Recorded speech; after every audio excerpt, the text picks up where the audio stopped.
Okay, good evening, everyone. Welcome to the kickoff of our webinar series for the Pro Cyclist Foundation. We're going to be talking about mental health and well-being and how that impacts your performance. My name's Jamie Anderson. I'm actually joining you from my Flandrian hotel in Belgium, only a stone's throw from the Muur van Gerardsbergen here in Brakel, where I'm living. I'd like to actually start off by just explaining a little bit about the process tonight. So I'm going to be orchestrating through the evening, and we are going to try to make this a really interactive session. So you will see, of course, here on Zoom, you have the option of a chat or Q&A. We're going to be sticking with the chat tonight because I'm not the best at multitasking. So if you do have questions, comments at any time during the session, don't hesitate. Just put them in the chat box. I'm going to be following that as we go along. So with that, I'd really like to invite Brent Bookwalter into the session. He's going to say a few words on behalf of the Pro Cyclist Foundation. So welcome to you, Brent. Thank you, Jamie. Welcome everyone tonight on behalf of the Pro Cyclist Foundation, or morning, afternoon, wherever it is, whatever time it is where you're at. Yeah, welcome to this first webinar, courtesy of the Pro Cyclist Foundation. For those of you who don't know me, I recently retired from professional cycling at the end of last season. And since then, I've been working with the Pro Cyclist Foundation and serving on the board of directors there. The foundation's mission is to serve developing, current, and retired professional cyclists with career, wellness, and legal support. The foundation was founded and is based in the USA, but in the future, we'll also look to expand support to riders across different nationalities and different disciplines of the sport. This series of webinars is one of the first of many efforts of the foundation into this area of wellness and performance psychology. And we're really excited and grateful to be able to connect you all with the expertise, experience, and wisdom that Dr. Spindler and Jamie can provide in this area. So during the journey of my career, I really saw firsthand and with many of my teammates that these areas of mental wellness and performance psychology were often overlooked, underutilized, and just generally really difficult to navigate. So I'm especially excited that the Pro Cyclist Foundation can play a role in offering athletes and their support networks resources in these meaningful areas. So I'll pass it back to Jamie and David to get us going. Please let me know if you have any questions about the foundation or would like some more information.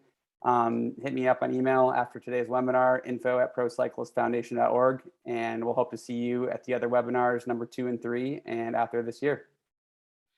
Excellent, Brent. Thanks for the intro. And I mean, it's been amazing working with you over the past weeks together with David. I mean, your enthusiasm and passion for this topic is obviously very close to your heart. But mate, you've just like finished. You've stepped out of your career as a pro rider. How have you been coping yourself?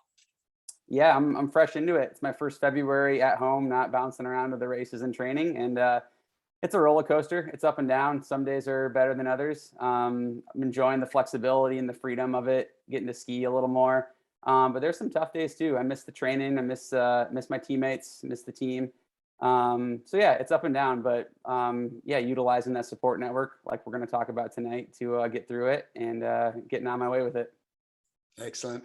Well, Brent, thanks a lot. We are going to see you again over the course of the webinar series. As you said, you are really available. We're going to share some contact information also towards the end of the session. But great to have you here with us tonight. And yeah, please enjoy. And with that, I'd like to invite, of course, David Spindler into the session. David's going to be with us this evening. Maybe we'll just start with a few intros, David. We've heard from Brent already. Why don't you tell us a little bit about yourself? Good. Hello, everybody. My name's Dr. David Spindler. I'm a psychological and cognitive neuroscientist, and I specialise in endurance activity and athlete welfare and well-being.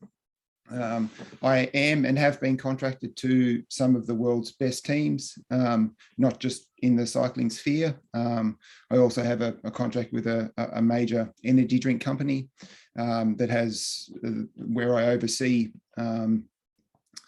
athletes but also a team of practitioners in sports such as Formula One, MotoGP, AMA Supercross, FIM Motocross, and into combat sports now. So combat sports. So David, I mean, Yes. you cover the full gamut, and of course you are being also a little bit humble. I mean, we've got to know each other over the past year, and I've been absolutely impressed with the caliber of athletes that you've worked with over the years, from Olympians, world champions, and not just in cycling, across many sports. So we feel super lucky to have you here. Of course, the other person we have on the session is our friend Ramandeep Singh. Ramandeep's been working with us on all the tech side, getting the platform set up and everything.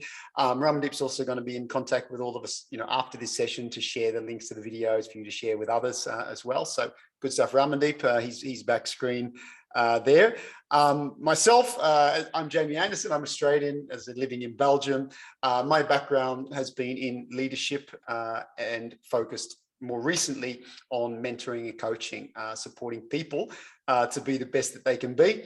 And that's also included working with a lot of current and former professional athletes, especially in cycling. So that's us, that's the team. Now, as I said, I just want to check in with everyone again. We really do want to make this interactive. So also don't forget that here on Zoom, you don't just have to type things in terms of asking us a question or typing in a comment. You can also use the emojis, all right? So if I crack a joke, which is probably going to happen, I want to see some of those, like laughing emojis and stuff like that. All right. So if David says something that's really wise and wisdom, you can do the little, I don't know. David, is there an emoji for that? Is there an emoji for like intelligence or something? Maybe not when it comes to me, but no, yes. But there's one with a little halo around the hair. Anyway, people be creative, but the most important thing is we really do want to make this interactive. So David, look, I've got actually what I should do, because let's just jump into the topic, all right? Because the topic here, I'm just going to grab my prop 1 second, all right? So we're going to be talking, this is my first prop of the night, David. We're going to be talking about how do people become a star, obviously not just on the bike, but become a star in life, and later on in life, how do you become a star? And a big part of that, as we understand, is mental health and well-being. But maybe you can just talk to us about clarifying a couple of the terms that have been thrown around. Brent mentioned the term performance psychology. We talk about mental wellness. So why don't you talk about first explaining some of these terms to us? What does performance psychology actually mean? Well, it's how your mind and your brain, your thoughts, behaviors, and actions, how they can enhance sporting achievements, pretty much. So that's what performance or a performance psychologist, you go to a performance psychologist for. But yeah, so in that space, that's exactly what that is. It's just how your brain and the cognitive function, so how your thoughts, behaviors, and actions impact on your performance. Yeah. And, is it different for athletes? Are athletes more susceptible to having issues with mental health and well-being than the general population? Or is that like pretty much the same for everybody? So there's a lot of research in this area. But when it comes to like general risk factors, broadly speaking, that they're mental illness is comparable to a general population. There's other specific risk factors when it comes to athletic achievement. However, mental health, anxiety, post-traumatic stress, sleep disorders are all around, broadly speaking, across the board when it comes to a general population, which shouldn't really be unexpected because of the ages that are, from the demographic that we're actually looking at here. So, yeah. And I'm just checking the chat box, David. Actually, look, Kyle Murphy's just put big red lips in the chat box. I don't actually know what that means. Kyle, whatever makes you happy, Kyle. That's fine. Someone will explain to us later what that actually means. Paddy's put the halo head on already, so I think we're doing well there, David. What I'm curious about though is like, how do if you're an athlete, and obviously being an athlete can be extremely tough. I mean, physically tough. You get tiredness, you feel run down, you feel ground down. A lot of athletes obviously are aware of overtraining, which is a partly obviously a physiological issue. But what are the risk indicators? Like how do you start to know actually maybe I have an issue, maybe I've got a problem here? When it comes to that stuff, there is, risk factors such as sport-related injury and the concussion portion that are coming to the fore as well. But really, when it comes to it, is there's motivation issues. You just don't want to do the sport that you love, for a start.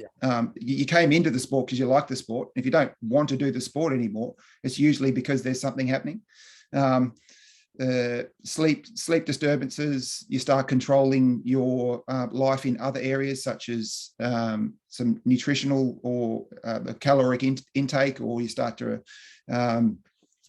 withdraw from social scenes and things like that. So there are really good indicators that should be triggers to an athlete that I'm starting to feel either run down or burned out, or starting to feel non-optimal mental health. So from that perspective, you need to know yourself, and your support network needs to know you and be able to give you some guidance there. Yeah.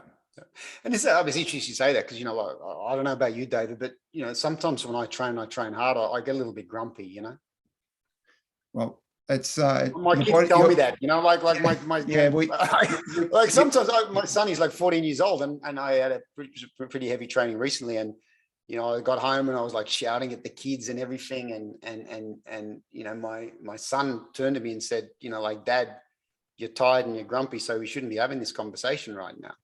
Like he was giving some feedback, but but that's tired and grumpy, right? So I mean, you can feel it, but that's not.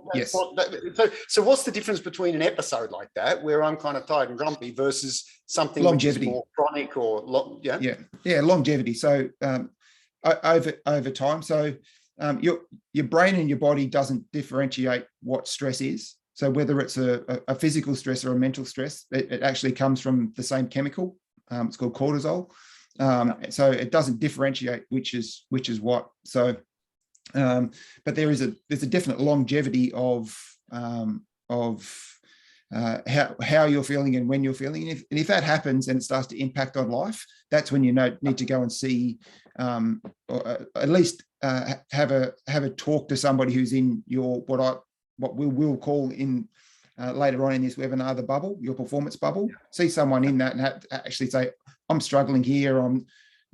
Communications is really the most effective way for anybody to get through any of these maladaptive thought processes. Yeah. And that was interesting. I mean, I remember, again, when I was racing as a young guy, I had other sort of, people around me who were in that phase of obviously, thinking about becoming a professional, but sometimes for me, it was sort of trying to understand what was making them tick. Like for me as an athlete, I was always really intrinsically motivated, like I really wanted it. But I remember I had a good friend, and I remember being out on a ride with him once, and he said, you know what, Jamie, like, I just don't like this anymore, but like, how am I going to tell my dad, so it was almost like he was just doing it because of those extrinsic pressures, like the pressure of his dad, the pressure of the club saying you've got talent, but actually he didn't want to do it anymore. So, but that's I guess that's quite a common early career stage kind of issue. Yes. So how do these issues and challenges evolve over the life, over the stages of a career in a way? So one of the things that you actually stated there is very, very common in a younger athletic population, where most of the time they start because their friendship group are in it, or they have one of their parents have been athletic, or they've found a connection with a group of people that's made them want to do a sport, and then that's what they're holding on to, the connection rather than the actual sport. So there's and then they don't want to let people down when it's actually the opposite. If you do talk to that support network, but during a high performance. Hang on a second, David. Hang on a second. That might be how it works in Australia, but I don't know about here in Belgium. If you're like a Flemish kid and you go to you go to your parents and say, I don't want to cycle anymore, it's like life is over. Like some people put a lot of emphasis on this kind of stuff. So if that's the case, we need to work really hard with the support network, and get a practitioner to educate the parents or the support network who are actually pushing the athlete into something that they actually don't want to do, and Yeah. it will impact their mental health of the athlete, not only during that period, but theoretically across a longer time span as well. So that's more of an education piece when it comes to that specific demographic, I think. Yeah, good. David, I'm just watching the comments here. I haven't seen any emojis for a while, so I'm just observing. That's probably me, mate. More emojis popping up with the little halo thing on top. But please, I mean, obviously, hopefully this conversation is triggering some thoughts and questions for you as well. So, if you do have a question, just put it in the chat box. Great to see Kenneth is talking about cycling being in our DNA. That's very true. Are you from Belgium, Kenneth? I see that, Vanderbilt. Yeah, okay, that kind of makes sense. But it was very funny, David. Like, honestly, because my son, he's now 19 years old, but he cycled up to the time he was 17, and then it was actually like that because it was my wife who came to me and said, Reese is not enjoying this anymore, and he doesn't want to tell you. And honestly, I was a bit disappointed that he wanted to stop, but I accepted his decision. But it was weird actually that a lot of people in my social network here in Belgium said, "Oh, Jamie, you must be so disappointed that your son's not continuing," and that sort of surprised me a little bit. They were like, "Well, can't you push him a little bit? Maybe he's just going through a phase." I said, "Listen, he doesn't want to do it anymore." So it's really interesting there where you talk about there's people around, and there's often that push, obviously because, and I guess, David, though, for good reason, because there are, as a teenager, certainly I know that as a parent, there are lots of distractions that can be more fun and stuff than getting out on a bike and training in the cold and the wet. So I guess that is a bit of a balance too, right? Like, what is that balance between encouraging someone and actually pushing them beyond what they want or need? Again, an education piece of knowing who the athlete is, or I shouldn't say the athlete, actually, because they're humans like everyone else, but who the person is that you're actually talking to. What is their motivation? If they don't want to do it, then why are you pushing them?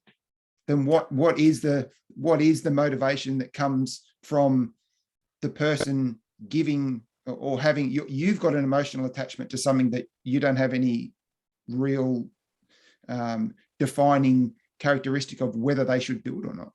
So why is that your motivate? What are your motivations? So that, again, that's when I think you need to go and see a practitioner, maybe as an entire performance bubble, saying, okay, ex-athlete doesn't want to do this sport anymore, but we're having emotional attachment.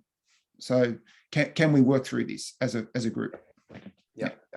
No, super important, because I guess that's also, for this webinar, it's not just for athletes. I mean, we've got staff on the webinar as well. We've got family, we've got that support network. So I think the point you're making, which is really important, is that, this to be conscious of mental health and well-being is not just for the athlete. It's the whole support network around them. So that's super. I'm looking at the questions. I'm just to see if we've got any other comments, but please come on. I'm really keen to get your questions here. You can put them in the chat box there. What's this causing you to reflect upon your own experiences as well? So, David, I guess again, just before we move on to the next topic, I mean, with this phase, we've been talking about obviously early stage, getting started, is that extrinsic motivation? Is it extrinsic? Is it coming from your social network, the reason that you're in the sport? What about in later stages? I mean, so, one of the things, I've spent a lot of time actually with people in late stage, people in their mid 30s, even late 30s, who've had a 15, 17-year career. And then they just, they start to lose the hunger, or especially if they become parents, being away from children and loved ones for so long. So can you maybe talk about that as well? Like how those pressures and anxieties might evolve from mid to late career? Well, your sense of worth, it changes. Yeah, that's really what's happening here.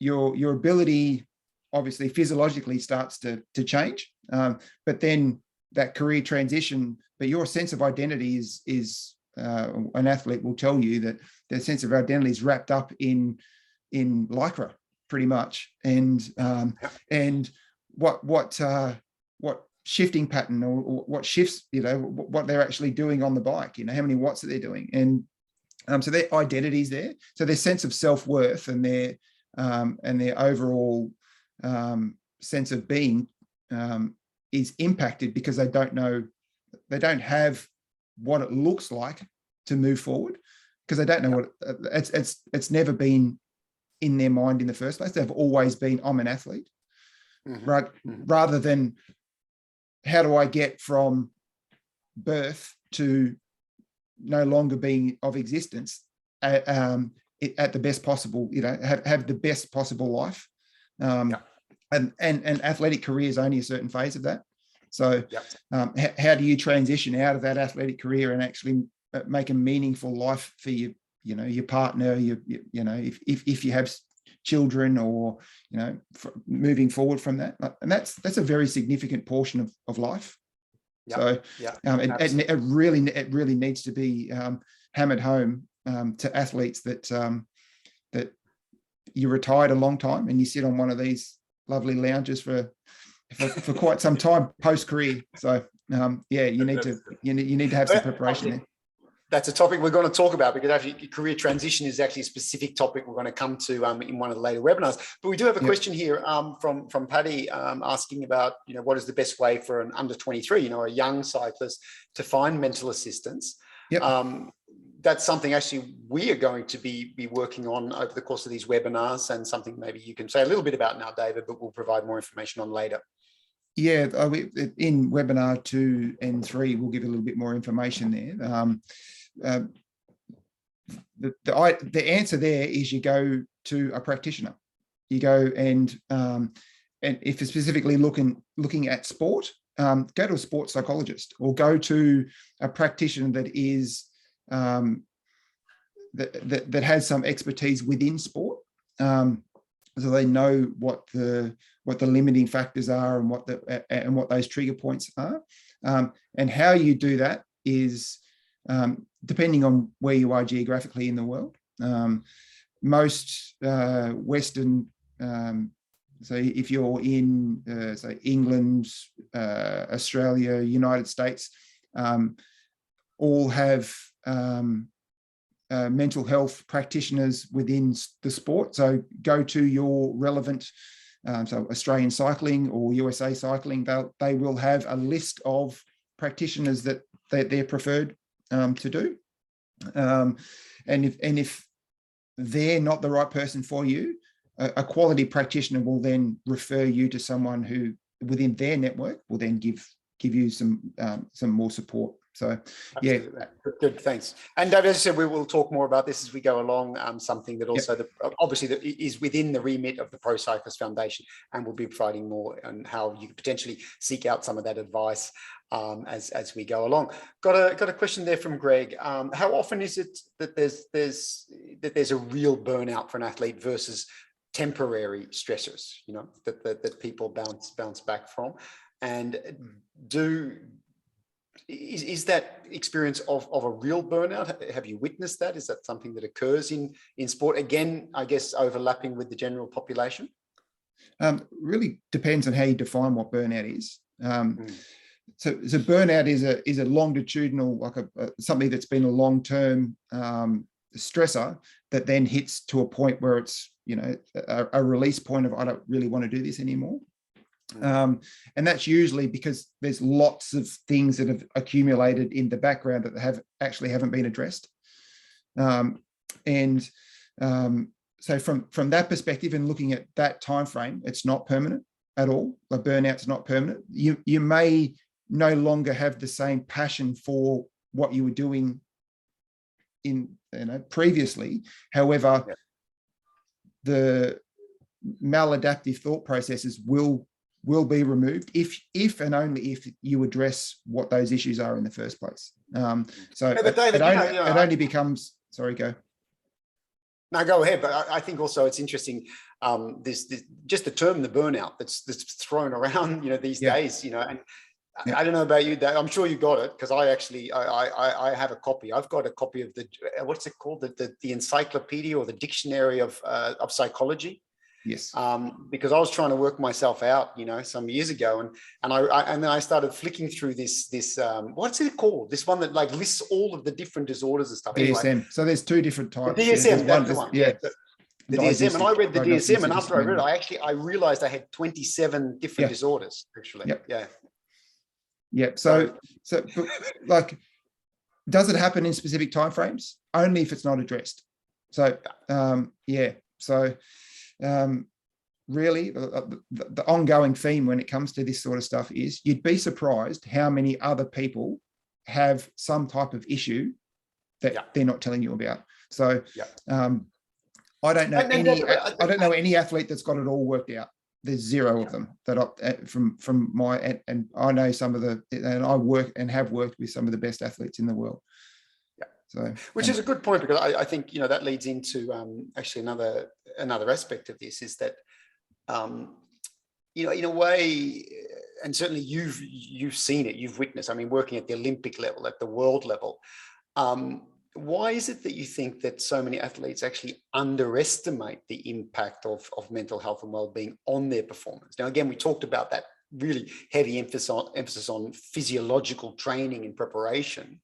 But again, I've seen many people have come to me actually for what they thought was career mentoring, and then after getting to know them and speaking to them, I've realized actually there is an underlying potentially mental health issue here, and I've recommended them to a qualified practitioner. But they didn't sort of they didn't accept in a way how really that was negatively affecting their performance out on the road.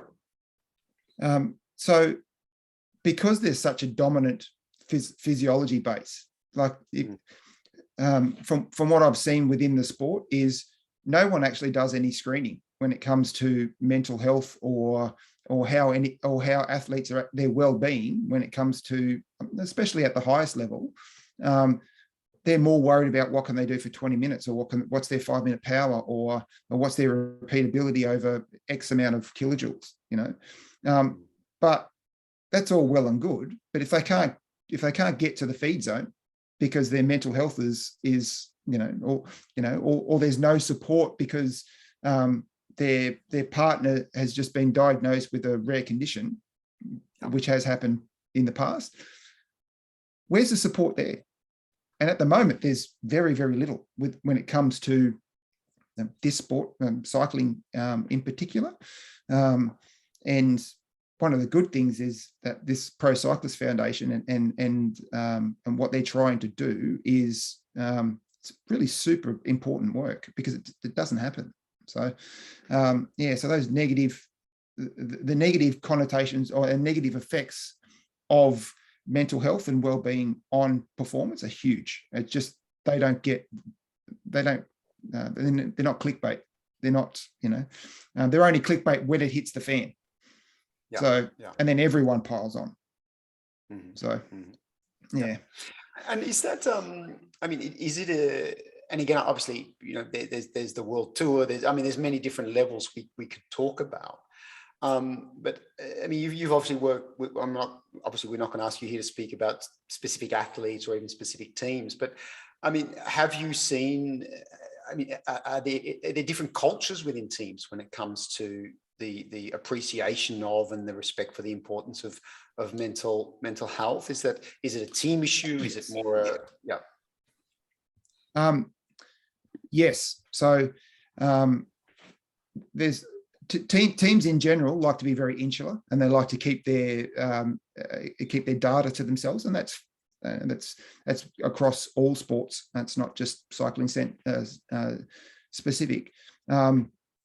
That also comes with mental health as well. So some teams have mental health practitioners and at the highest level and have a support network there, but others rely on the institutionalized support network that we've spoken about earlier. But there's others that would not have a clue and don't have any what's called mental health literacy. They don't know how to get help. So again, hopefully through these series of webinars and that mental health literacy of cycling in general can get to, it's like, this is how I could get help. It may not just be the foundation that's putting these webinars together. It may be somewhere else. It may be a trigger, and if it is, we've done something right. So yeah. Yeah. Okay.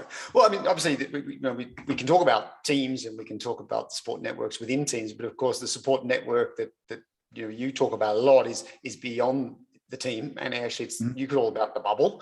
So, can you, when you use this, and actually, I've just got Justin's just said, "Hey, Caddy, David." I think he's referring to one of your previous lives. In previous sport lives. Yeah. Exactly. So, yeah, I was a golf caddy for a long time. There's a question here, and a very good one. There's a question here from Justin. Have you seen any correlation between increased prevalence of performance data and decreasing mental health outcomes? So I think what he's alluding to there is obviously, and I certainly I've seen that. I've had some young athletes who visited from abroad here to Belgium. And obviously in Belgium we have these testing centers where you go and you get your VO2 and your lactate and all that tested, and then basically the sports scientist has said to this kid, "You're never going to make it go home." Yeah. I mean, really, they've just said these numbers, you're never going to be any good, and horrendous. And I had a young guy who was staying with us who was just shattered, just emotionally shattered when he got that feedback, because actually he'd been doing well and he'd been enjoying his sport, and then someone just said these numbers are no good, out you go. So what's your interpretation of that? So that's that physiological based preference. Like it's really high profile cases of guys that have data that is suboptimal according to physiologists that have won multiple Tour de France stages. Yeah. You have a look at, to give a name for an example, Mark Cavendish. Mark Cavendish was told by British cycling at the time that he wasn't good enough. He will never amount to anything, and he's been told that for his entire career if you just look at the time frame. But there's an efficiency thing. When it comes to the physiology piece, there is an efficiency of movement that doesn't get quantified when it comes to data. So there is a lot of variables outside of that physiology. But when it comes to Justin's question here, is there higher prevalence? It really depends on the athlete. Again, it's very individualistic. Like some people have looking at a screen of how many watts has multiple effects on mental health. It can increase mental health, but also it can also decrease it if your overall load when it comes to that stress level for whatever it is, whether it be physical or mental, is higher. So that's when that decrease of mental health. So in answering the question, yes, but it's very specific. So you usually find that the people that have a decrement of mental health when it comes to the performance data, they're highly anxious, and there's other prevalence that you can actually look into. It's not specifically that one thing. It's more a myriad of different things that are impacting on that performance data in the first place. So that's what a practitioner would work on. But again, I guess that comes to bubble. I mean, as you know, Dave, I mean, I've raced masters world level, the last years, and I've seen that actually in people who've worked with me on performance and coaching. Some of them have actually looked at the numbers and said, well, and I've worked with people around me, said, well, the numbers are just one indicator. Your legs are the last resort to win the race. Or my time trialing coach once said to me, "Hey Jamie, don't worry about those big guys, because little guys like you have less wind to push." So the pure numbers are not always what it's going to take to win a race. So that's true, but there are some people that all they want to do is look at. All they want to do is look at a screen, and if that screen's not right, then does it impact mental health? 100% it does. Yeah, without a shadow of a doubt. The message there for those people listening, I mean, both again on the support network, whether you're a parent, you're a staff member, is just to be aware of this. The offhanded remark, from a performance director about some numbers that they may perceive as suboptimal, while ignoring the track record of someone who may have got great results, as Mark Cavendish you mentioned. Yeah. I remember talking to some of the guys who were at T-Mobile in the early days, and those real data-driven people said Cavendish is never going to make it. We got to put our eggs behind Greipel, who had much higher numbers, and the results spoke for themselves. So, very interesting what you're saying there, David. Can you say a little bit more about the bubble? Because again, we really want to elaborate upon this, because you really do emphasize how important this is to have this group of people around you who give you that psychological safety and confidence in a way. Yeah. So when it comes to elite level, so like world tour level and 2 or 3 steps below, you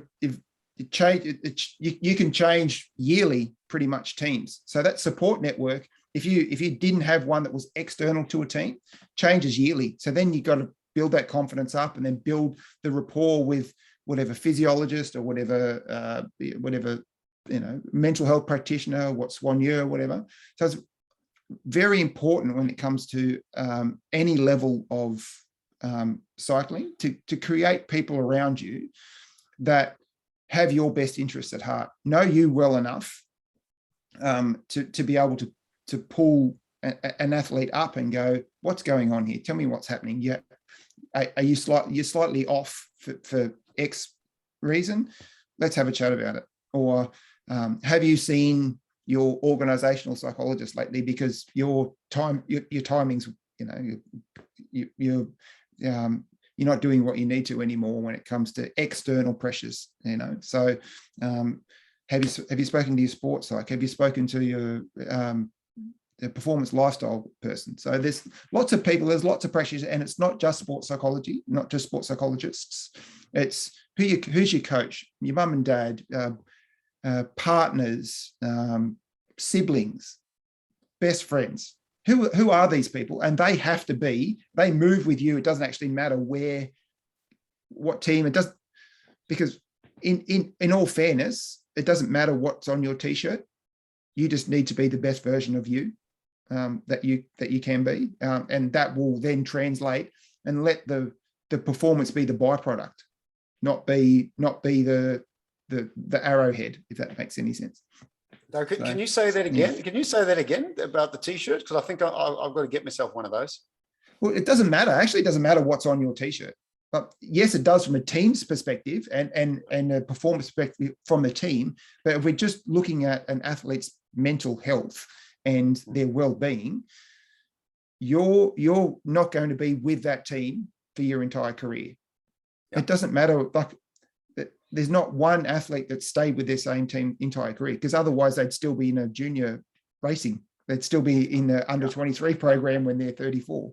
So, but I'm curious about that, because again, I'm living here in Europe, right? So, I'm living here in Belgium. If here in Belgium, you got granddad, grandmum, mum, dad, brother, sister, girlfriend, everybody. I turn up at a cyclocross race with my son here, and literally, there's a support crew of 27 people for a 14-year-old kid doing a cyclocross race. That's a pretty big network.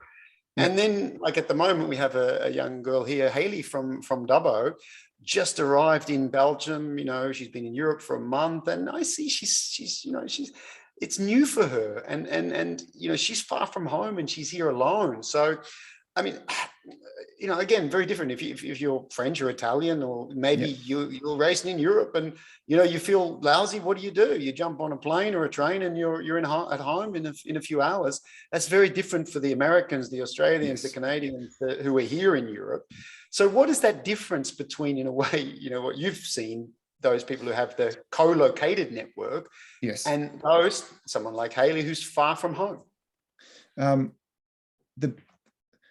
It's imperative for the communication, and what's really good in the last sort of 20 years is that the communication devices have become to a point where you can actually, we can do this. You can see somebody, you can see their mannerisms, you can see.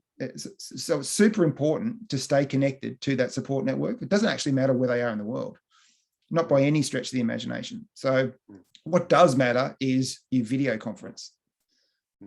So, because that then gives you all of the cues that you need when it comes to both sides. Yeah. So your brain's then processing what you actually, not just a a hearing or hearing modulated thing. So tone, it might be quite difficult to discern if it's just a phone call. So video conferencing is it's one of the best inventions known to man when it comes to support networks. So it actually doesn't matter where you are in the world these days, like just communicate with people. So if you're struggling, let somebody know. So very, very important. My younger brother in Australia, he's struggled with mental health, for a big part of his life, and that's something that I guess it also comes with experience. When you've spent a lot of time with someone who's had mental health issues. I mean, when I speak to my brother, I'm looking for the nuances and seeing, listening to the tone of the voice, and the visual is very important with that. But I guess the other thing is it kind of goes both ways. I mean, obviously, as someone in that support network, you do have to have your empathy radar switched on, right? Because you've really got to. Because I know what you were like, but when I was in my teens or early 20s, and someone said to me, how are you doing, Jamie? As an Australian, I was always, oh, great, I'm great, everything's great, everything's fun. And I think also for those young athletes that I've met, say, being here in Europe from the US or Australia, actually, they may be feeling miserable, but they don't want to tell the people back home they're feeling miserable, because everyone's expecting, everyone's saying, wow, how lucky you are, what an amazing life you're having, and everything like that. So they put on this facade in a way as well. That's where those visual cues are really important, Jamie. Good. Yeah, I'll cut you off there. That's where those visual cues are super, super important, because and your ability to only have, a few people that are really in that close bubble. Who are your confidants? Who are the people that you'd ring when it hits the fan? They're your performance bubble. They're the ones that it's really important to stay close to, no matter where you are in the world. That's very good. So I wonder if this comes with age, because I've been married for 20 years, and my wife Annemie, she's Belgian, she's Dutch speaking actually. But I remember when I first met her, and I would say, "Oh, Annemie, how are you doing?" And she'd say, "I'm fine, Jamie. Everything is fine." And I'd be like, "Oh, that's cool. That's good for you." And I guess I've learned now, when she responds like that, 3 or 4 different maybe I need to dig a little bit deeper. Yeah. So my wife is South African, and she says exactly the same thing. There's 15 different fines. You just got to figure out which one it is. Exactly. And that's okay. That's again, that's a visual thing. But it's a good. But I guess it's also, David, isn't it? We have to be conscious of the people we surround ourselves with. Again, a mate of mine, a former 3-time world champion, he said, Jamie, I realized in my career that, basically I was the sum of the 5 people with whom I spent the most time with, or the people who were the closest to me. And if in those 5 people, there's negativity and sarcasm and cynicism and put down, it ain't going to be good for you. So it's also, I mean, how do you do that? I mean, how do you, in a way, consciously realize that people might be bringing you negativity, bring you energy, and try to shift that in a way? Maybe that's something we're going to talk about in the webinar. Yes. So from that perspective, that's where that communication is really key, and it's king. There can't be a power struggle between anyone within the bubble at all. Everyone's on the same level. So there's no, the coach isn't up here and the athletes down here, and then mum and dad are over here, or what, your partner's sort of somewhere over in the the periphery. Everyone has to be on the same level, and there's no blame when it comes to this stuff. So that has to be removed. And what the performance bubble, what we're looking for here is to be able to effectively communicate what behaviors, thoughts, and actions are actually going on within each person, to then work through them, and then steer the person that we're working with and for in that right direction. So again, communication's king. So. Clear. Question here from Brent, because one of the things that he mentioned sort of during his career was, struggled in a way to pull that bubble together. He mentioned sometimes putting all your eggs in one, being over reliant or over dependent on 1 or 2 people, otherwise having too many people, but not perhaps having the depth of relationship. What's your response to that, David? Some people need 10, some people need 3. So actually how diverse they should be depends on where you grew up and how you grew up, really. So if you're quite an insular character, it may be you need less people, but they can't be within cycling, all of them either. So what Brent's saying here, how diverse should they be? They should be diverse enough that they can actually take a step back and look at it from an umbrella perspective, not just this is, you're a cyclist or you're an athlete, this is where your career is going, this is what we've said forever, this is what we're doing, going this way. They need to be able to remove the emotional portion from it, and then be able to, effectively work through each and every scenario. So it needs to be diverse, and it's very individualistic. So it could be 10, could be 3, it could be, 1, really. Ideally not, but yeah. And is there an aspect to that related to kind of the continuity of the relationship? I guess it's interesting that I've observed some really elite level athletes who in a way, some of those people in their bubble are their childhood friends or a family member, and actually they're not athlete cyclists at all, but because I guess that's also what happens sometimes when people are really, really high performers. Yes. In a way, they push people out of their circle who they think are not bringing value to them. Non-optimal. Like a waste of time, spending time with this person because all we do is talk about, fun stuff. It's not helping me to win. Detriment to performance. Yeah. What's your take on that? So throughout life, and we're both in our sort of, let's just say, mid-40s.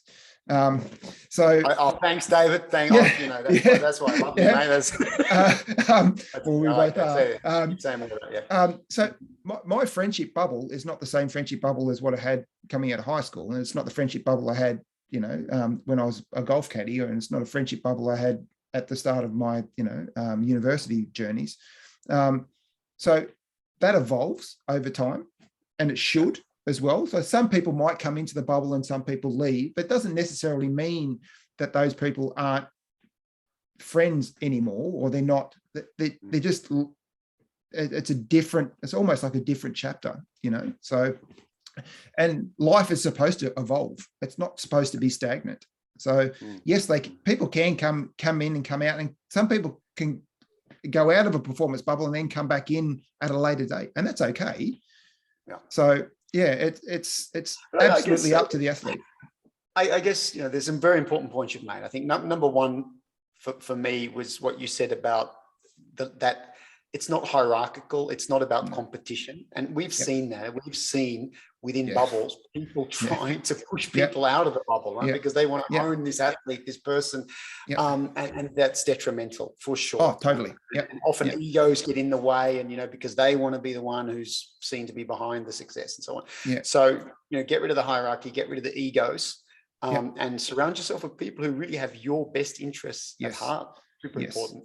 And I can't emphasize enough, it's this, when these people walk in the room with you, how do they make you feel? Do they bring positive energy? Do they bring a smile? Don't underestimate the importance of humor. If you've got people around you with whom you can have a laugh and you can have some joy with, huge benefits, for you. That's me done then. There you go. I'll never have another client again if that's the case. David, you're full of joy. It's all, look, mate, I've worked with people from Finland. You ever work with people from Finland? I have, yeah. I love them. Don't get me wrong, but I was working with people from Finland and I'd tell a joke and no one would laugh. And I was thinking, the people are not happy, they're miserable. And then I spoke to my friend Antti and I said, Antti, was it not funny? Are you not happy? And he looked at me and said, Jamie, I was laughing on the inside. Yeah. Maybe you're one of those guys. I'm looking at the chat box, David. I expected a few laughing emojis at this point. No. I'm getting worried about this now, man. Maybe it's the Australian sense of humor. I don't know. Maybe. But yeah. Probably half the Finnish people just left the call anyway. David, look, I think let's get to some of the nuts and bolts of it, because I think, it would be helpful to give people a bit more of sort of a framework. So how would you think about that? Like for someone who's on a way now becoming more conscious, aware of the importance of mental health and how wellness is going to affect their performance, how do they sort of think about that systematically? How do they think about that as sort of a framework or a series of steps? So who are the people that you like? First of all, the first step is, who are the people that you know the people that you need to contact if and when your mental health and wellness becomes suboptimal and or you're having negative thought processes, and they may include sports psychologists, clinical applications, clinical psychologists, psychiatrists. Sometimes like there's been athletes that have been in my care that have got to a point, and it's such an acute situation where we actually need to have an intervention. When you say an intervention, like pull them out of a race? Or bring them up? No, not so much pull them out of a race, but actually put them into a facility. So because it become that acute, and again, that's not a failure. That's a success to get them to where they need to be.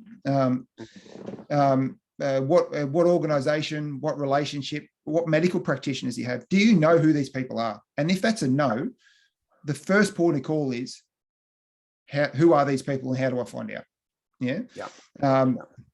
So it's really important that every athlete has an understanding of how, where, and when to ask for help.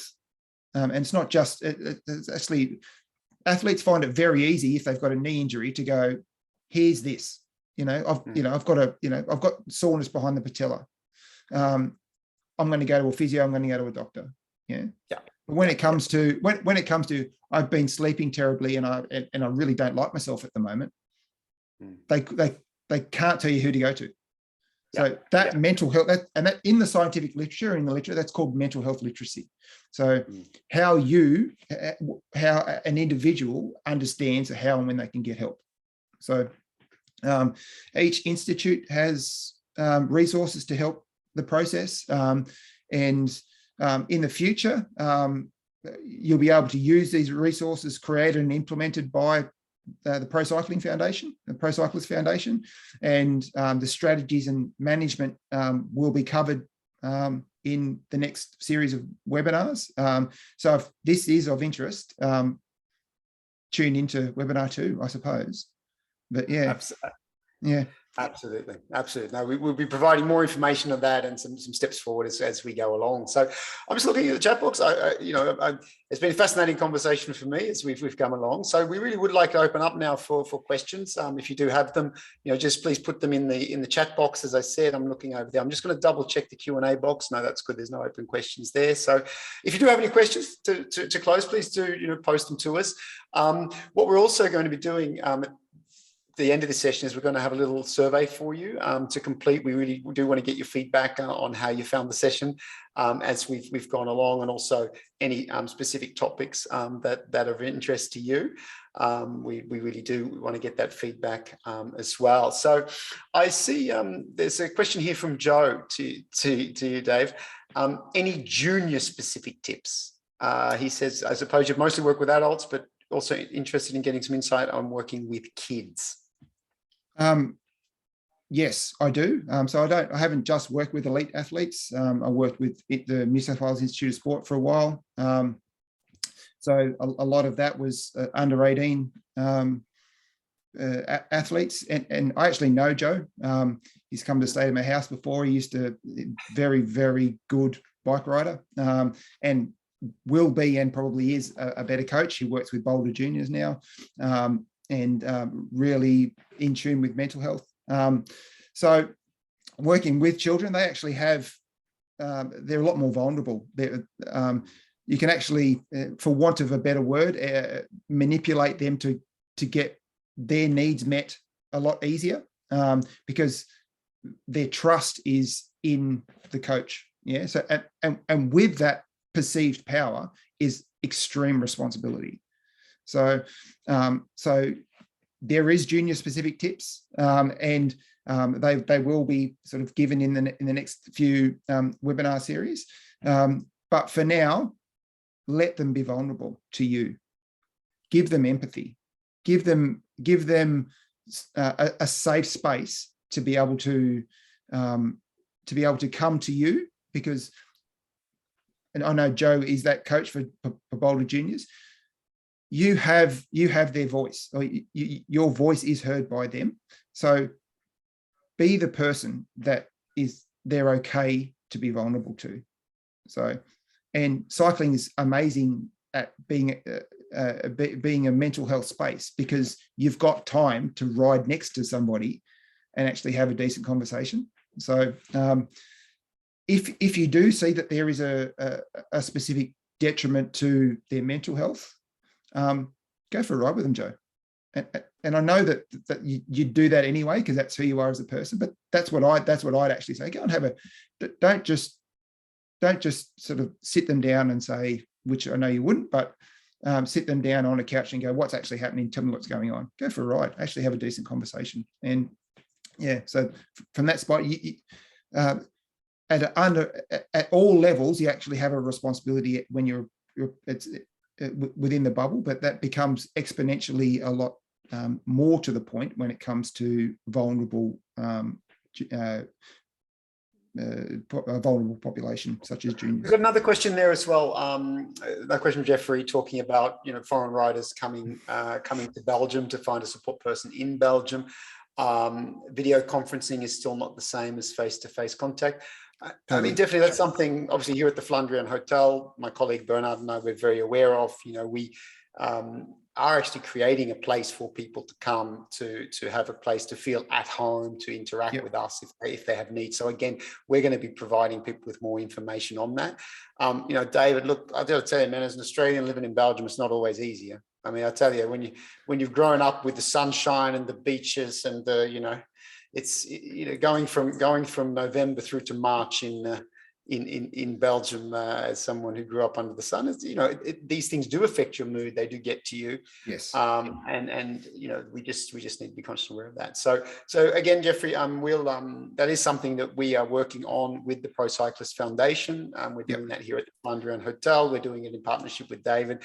So what we will be putting in place, in the coming months, will be some structure around that and process for people to get access to help. I'm just aware of the time, David. I think we're almost up. So we've had some fantastic questions, great interaction. I've always loved spending time with you, because you do have an incredible, not just amount of academic, background and expertise, but also a huge amount of practical experience with the athletes you've worked with. So thanks a lot for that. It is really important for us, folks, to please click on that little link in the chat after we finish the webinar. So the chat will still be there for a few moments. Just click on that. You will go through the survey. We'd love to get your feedback there. As we've said, of course, this is just the beginning. We have 2 more webinars coming up in the next few weeks. So if you've enjoyed this, please do go spread the word, tell others about it. We'll be reaching out to all of you after this session with some follow-up, and that will include a link to the recording. So if you think this would be of value to other people, really, please do share it with them. The other thing in terms of the follow-up will be, as we said, we'll be giving you more information as we go along about how you can also seek out some support and some of the resources through the Pro Cyclist Foundation. Huge thank you to Brent Buchholter and also, of course, everyone at the Pro Cyclist Foundation who are doing absolutely amazing work to support people in the world of cycling. So with that, David, we're going to bring it to a close. Thanks to everyone. Be super. Just if you enjoyed the session, give us a little bit of feedback in the chat box. We'd love to hear that from you as well. And until next time, keep on cycling. David, thank you. Goodbye.